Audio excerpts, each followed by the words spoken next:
Let's now talk about location methods and tune measurements. Still on the head, we'll discuss center of face and the nasal region. So we'll start with the cheekbones.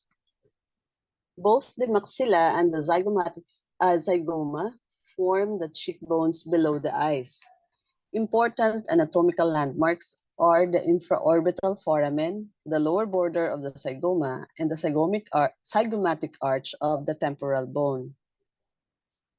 Here is an illustration showing where the infraorbital foramen is, the zygomatic bone, the frontal squama, and the maxilla or the upper jaw.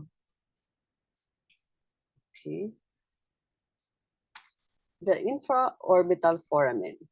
With the patient looking straight ahead, the infraorbital foramen with stomach 2 is located on the maxilla, directly below the pupil. The foramen lies 1 finger width below the infraorbital ridge. By palpating inferiorly from there, it can be felt below the maximal curvature of the ridge in a small depression that is often sensitive to pressure.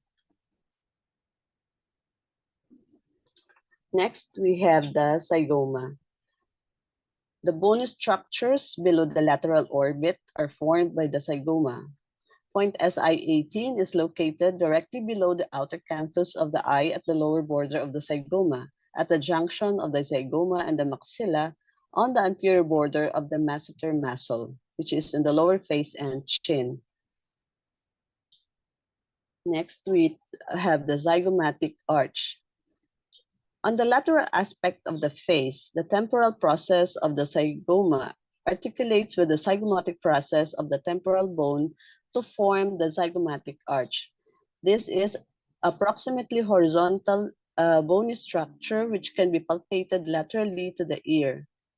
Points gallbladder 3 and triple burner 22 are both located on the upper border of the zygomatic arch, was points stomach 7 and triple burner 21 are situated on the lower border.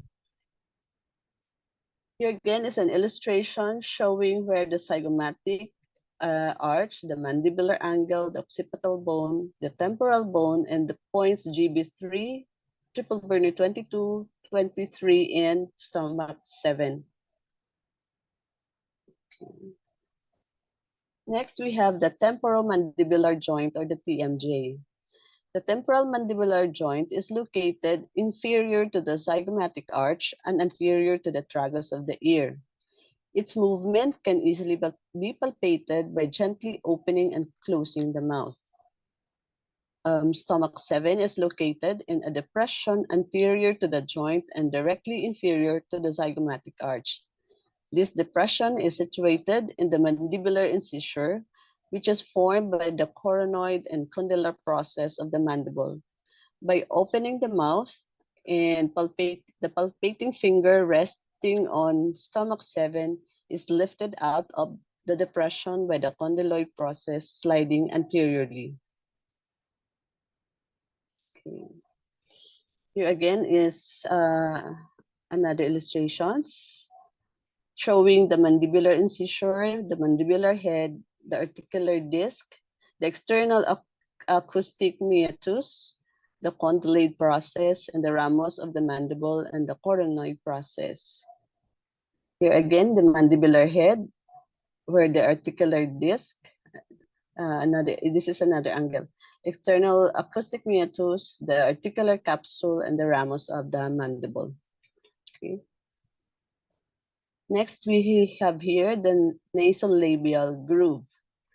The nasolabial groove begins lateral to the nose and superior to the ala nasi at the junction of the cartilage and the bone. From there, it runs to the corners of the mouth. Point EX, H, and 8, an extra point, is located at its upper end at the junction of the upper jaw and the nasal cavities. Point LI20 is located slightly below this biton or the extra point mentioned earlier, between the lateral border of the side of the nose and the nasolabial groove.